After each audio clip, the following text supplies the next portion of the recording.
So you might have saw the recent video where I was talking Metroid and asking Nintendo fans, why don't you like Samus? Why don't you love Metroid?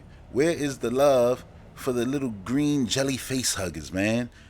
And there was a ton of comments, a ton. And I'm gonna make multiple videos discussing, different points that many of you made in that. So make sure you tune in because your name might pop up in one of these upcoming videos. But I want to just do a little quick gist video, the gist of it all. So what I took away from it is pretty mind-boggling because basically what I learned overall, the sentiment seems to be Metroid needs to be less Metroid for folks to like it more. You can say Metroid needs to be less Metroidvania, however you want to word it. That's basically what I got a lot of. There was so many folks saying I don't like this feeling of feeling super powerful and then losing my abilities, you know? And I don't like the feeling of being lost. I don't like, feeling like I achieved something only to be told to go now look for something and not being told where that something is and I got to backtrack through all these previous locations that I've been. I'm not interested in that. And I understand that, genuinely. I don't agree with it because, in a way like, oh yeah, so Metroid got to drop that. No, hell no, because that's what makes Metroid Metroid. Obviously, I do believe that there has to be ways around these things or ways to make the game more accessible for players of these things. And look, I get that there's also an argument that can be made of not everything needs to be for everyone. I understand that. I just want Metroid to be a little bit bigger than what it currently is. And I know it needs to be a little bit bigger than what it currently is in order for us to get more entries than we currently do.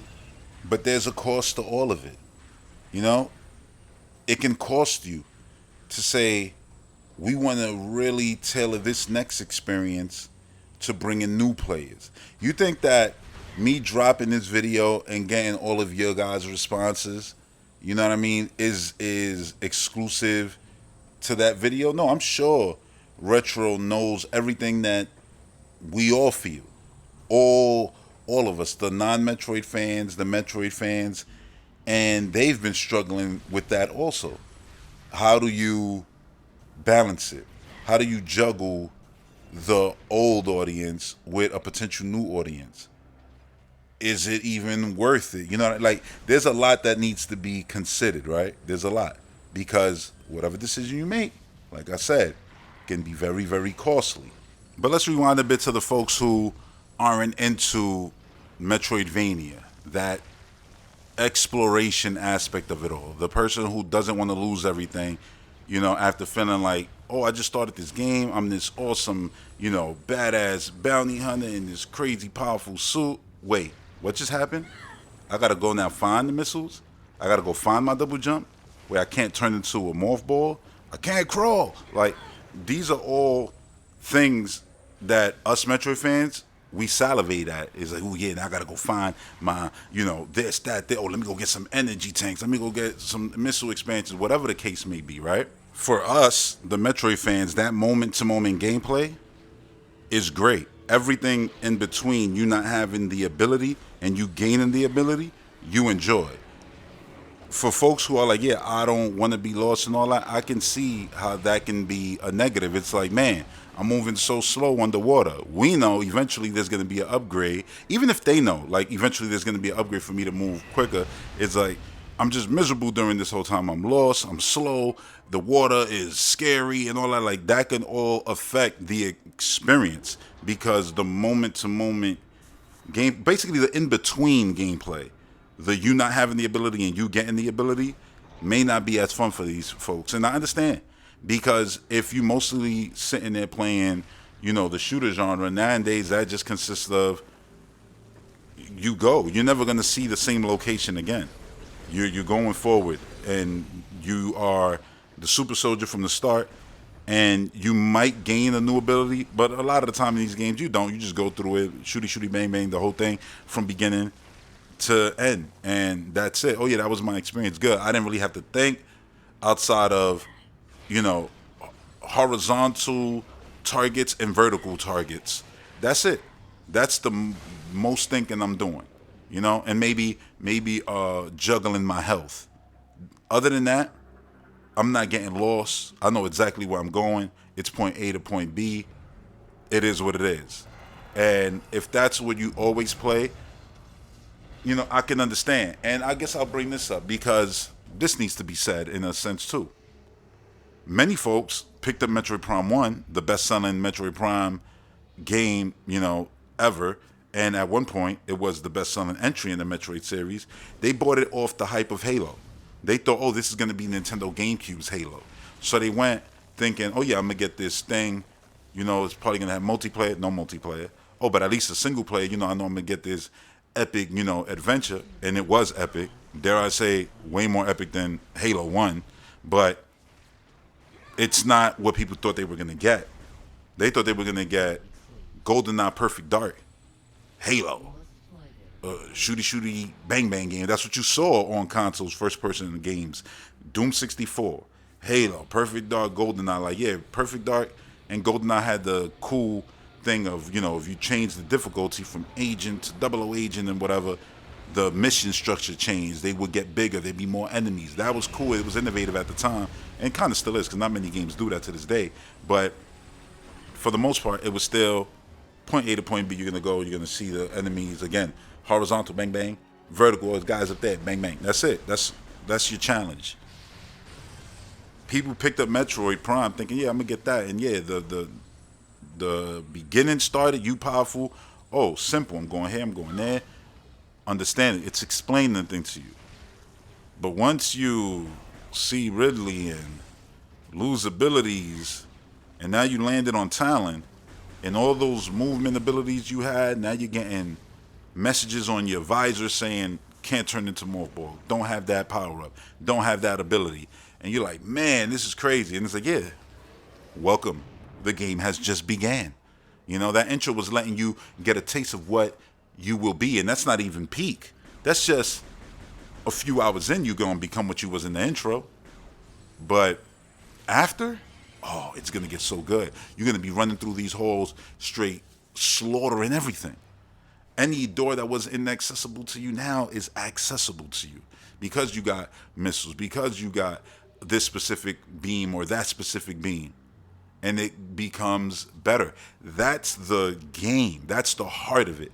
And when folks aren't used to being lost, folks aren't used to having to think of how to solve a puzzle and da da da, like, yeah, I can see where it becomes, yeah, this is too much, for the average customer.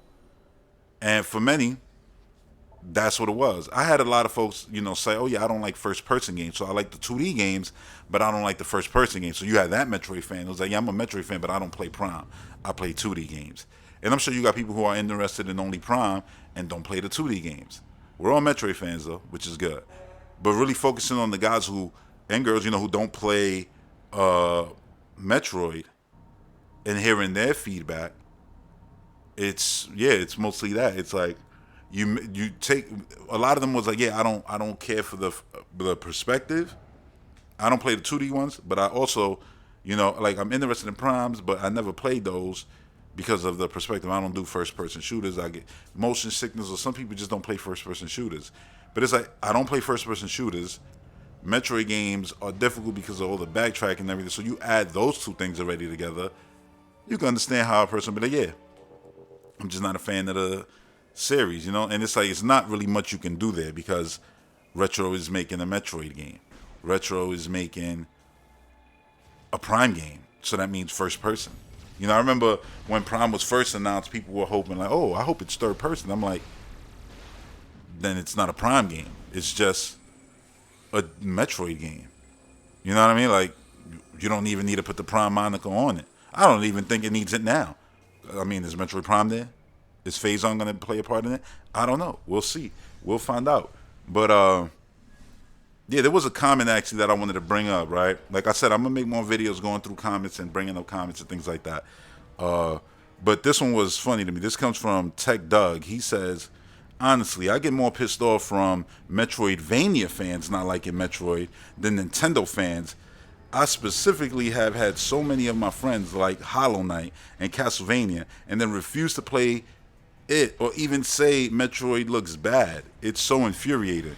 See, that's weird, right? Because that's something that I wanted to talk about anyway. It's like you got all of this Metroidvania goodness happening in the indie scene of video games, and it's been happening for the last like 15 years. You know what I mean? Like for real, like heavy. It's been serious. You know, you got your Guacamelee 1 and 2. You got your Hollow Knights. You had your Shadow Complex. You got your uh, uh, Axiom Verge. You know what I'm saying? There's a lot, man. There's a lot of games I can name. Ori, Blind Forest, Will of the Wisp. I mean, masterpieces. Like there's so many. There's so many Metroidvania games out there that are great. And it's funny when you see stuff like I played Hollow Knight. I beat Hollow Knight and all that. Like, you know, I enjoyed it a lot. I'm looking forward to Silk Song. But I think Dread was way better than Hollow Knight. You know what I'm saying? And I could get if somebody's like, oh no, but I preferred Guacamelee 2. And I'm like, Guacamelee 2 was awesome. Turned into a chicken as a mothball was mad fun. And the abilities you got, great. I loved it. I genuinely loved it. The wrestling theme spoke to my heart. It was awesome. But still like Dread better. Now that might be because I'm biased because it's like, oh yeah, Metroid. Your first experience with Metroidvania was Metroid and Castlevania, funny enough, but it was Metroid, and you love that series more than these other series. You have an attachment to it, so maybe that's the thing. But I truly don't think that's what it is. I really genuinely think that the strides made to Samus' movement, the way she could stride, you know, but like everything from the level design, the way you could move around it, you know, all of that stuff. I like all of that, and then the gameplay and the 360 being able to aim. Awesome. I like everything that they did in Dread. Like, loved it. Everything about it. So, yeah, overall, the play, it just feels the best. You feel so fast and you feel like just a goddess running through the world. The more powerful you get when you just locked in and you just run through and, oh, they uppercut this guy. Oh, this guy gonna, yeah, let me, you know, shift by him. You know what I mean? Like, oh, Emmys. Like, you're not even worried about Emmy on your second playthrough. Not even your second playthrough. Maybe later on. You know, in your first playthrough, you already been through a couple of them. Now you more comfortable, so now you not, you know, reacting that scared, and you're more composed and trying to figure out where do I gotta go while I'm also running away from this thing. Like it all added up to make like this really fun experience for me. You know what I mean? And yeah, when I see people, you know, like Tech Doug said, like who praise every single indie Metroidvania, hype them up. Oh yeah, this one, that one, this one, that one, this one, and it's like, and I get it because you know PlayStation 5, Xbox, I get it. Y'all can't get Metroid, so it's like I gotta like the other Metroidvania games that I can get on my platform. So in that way, I can see why those can get a bigger audience because it's like Ori and Hollow Knight are available on Xbox and Switch. You know what I'm saying? And that just makes a bigger pool of players versus Metroid being only available on Switch. So that is gonna, you know, add to why you might have people like, oh yeah, you know, I play these, but I won't play that. And I think, you know, to answer your question about your friend, I mean, it wasn't really a question, but to answer the point about your friends, like, yeah, I ain't gonna play Metroid. Again, they're playing stuff like Ori, let's say, in the Will of the Wisp. You know what I'm saying? And it's like mind-blowingly beautiful graphics and everything. Now, I think Dread looks mind-blowingly beautiful too. Don't get it twisted. But they probably like, oh yeah, you know, the graphics thing I play on these systems, I'm not gonna play on the Switch because of power. They might still be, you know, the dinosaurs. Yes, let's call them the dinosaurs who still be throwing around Nintendo's kitty and blah blah blah nonsense. You know, and maybe that's why they don't want to pick up a Joy-Con, a Pro Controller, and play a Metroid game on the Nintendo Switch. You know, it could be that too. You know, people just, yeah, I don't play on that. I understand that. I'm more of the person who tries to go where the games are. You know what I'm saying? Before I jumped back into the Xbox ecosystem, I was playing the Ori games on PC because I was like, yo, those Metroidvanias look too good to pass up. You know, and now I got them on Xbox and, you know, played them there and stuff. But But like, yeah, there's a lot of baggage when it comes to getting new players into Metroid, and it's because, well, Samus has a lot of baggage. I mean, think about it. You got to go and get all of this different baggage, let's just say that, in order to make yourself the perfect super weapon, in order to, defeat enemies and da da da. You know what I mean? Like, that's the thing. It's like Metroid isn't just giving you everything right at the start. You have to work for it. They're going to make you explore. And here's the thing. While folks talk about, being lost and stuff like that, there is an easy mode in these games that you can play, especially Prime 3 Corruption. The gameplay that you've seen me play, funny enough, a part of it was on Veteran, but then I realized, I picked the wrong file on my trilogy, because I have a file where I did Veteran Hyper, and now I'm trying to play the normal mode. And the normal mode isn't the normal mode from the Prime game. Just in case you want to play Prime and you're like, you know what, I got a Wii U and I'm going to play the old games. Well, play Veteran, because that's the actual normal mode from GameCube. Normal was an easier mode. See, because Retro has been thinking about ways to get players in. So you had a Aurora unit saying, Samus, over there. Like, they actually speak, but I'm just making up a weird language, the dread language. But nah, they'd be like, oh yeah, the Rover unit over there on Skytown Elysium needs to be, rebooted or whatever the case may be. So here's the coordinates to over there. They'll go dee dee dee dee dee, put a question block, and like literally a block that okay, that's that room, a question mark on it, but that room isn't connected to anything on the map. So they told you this is where you have to be on this planet. Obviously you're in the right place, and from here, figure it out. And I thought that would be good enough. But apparently, it's not. But I think they need to continue to build on that stuff and have things where core Metroid fans can opt in. Do you want updates from, let's say they give you updates from your ship, right? Because your ship, wait, does your ship have a voice? I think your ship does have a voice, actually, in Prime 3.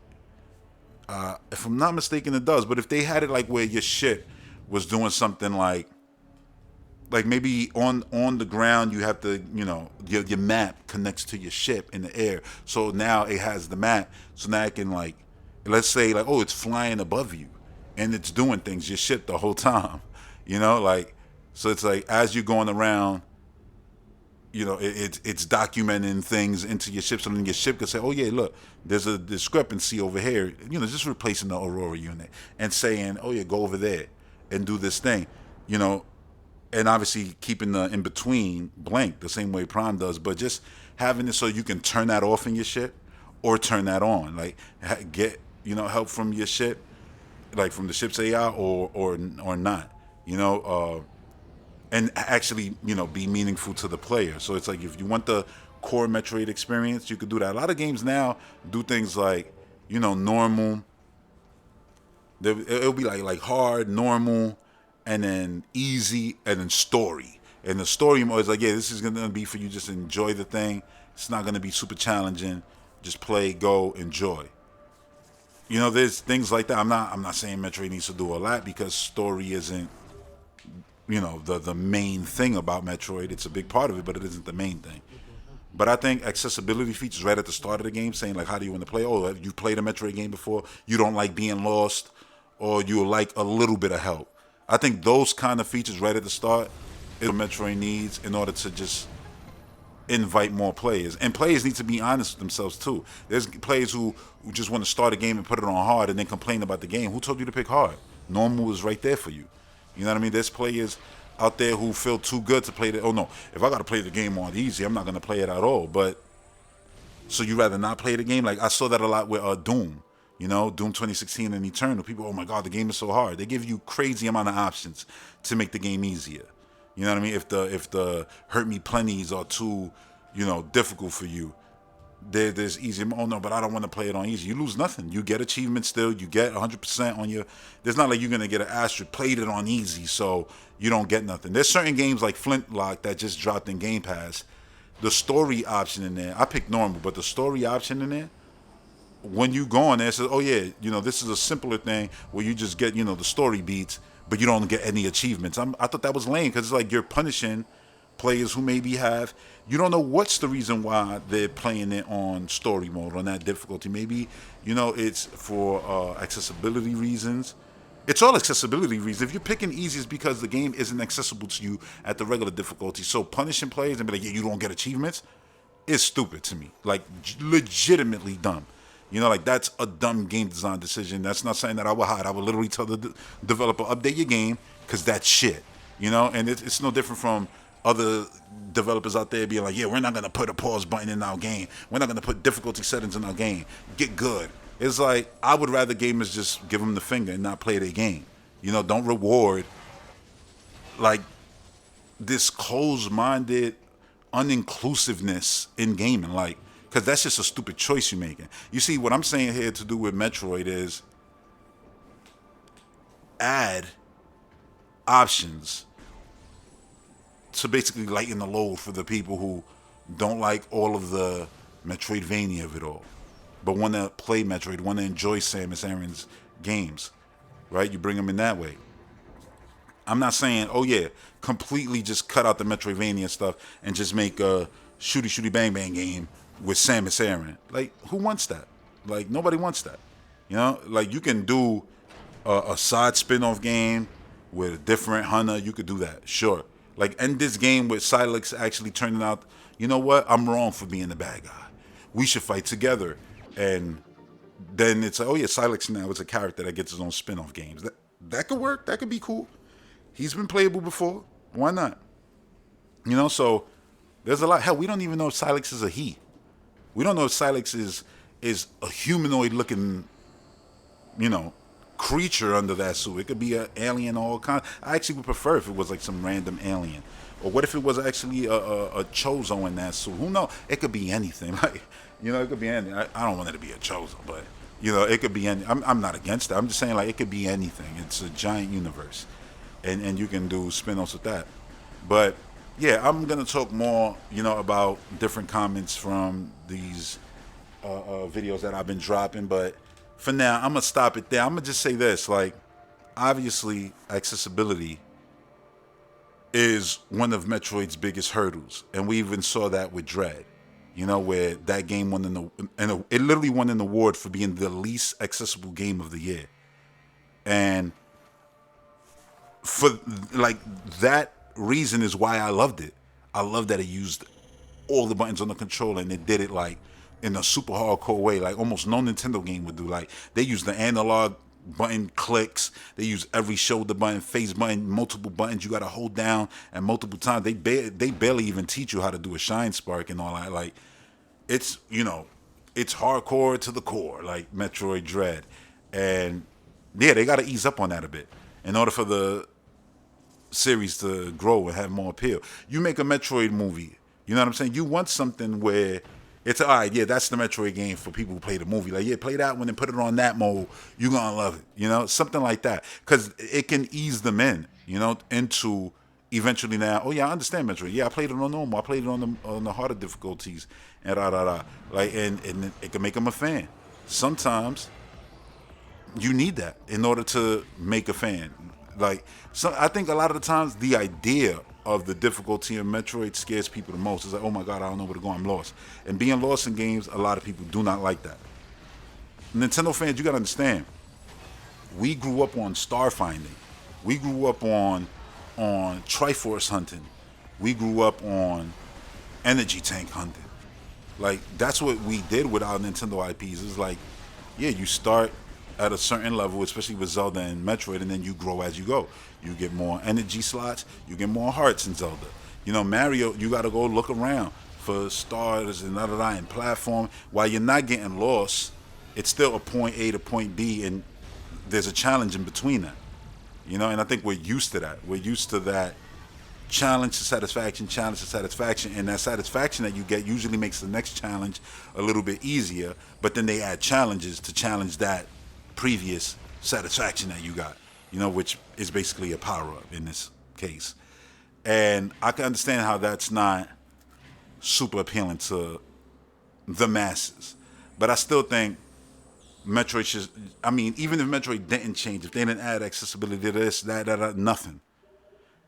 It's still a series that deserves way more players for the exact reason of y'all be liking a lot of Metroidvanias out there, but then showing no love to the actual, you know, the mother of it all, the one who gave birth to the thing, carried it for 9 months. You know what I'm saying? Raised it, fed it, made sure it was tucked in at night. Come on, man. You got to show some love to the originator, and hopefully that happens. With Prime 4. But I'm gonna stop here. And yeah, shout out to everybody who subscribed to the channel. Shout out to all my Patreon. I appreciate y'all for rocking with me. And yeah, that's gonna do it for this one. Until the next one. Peace.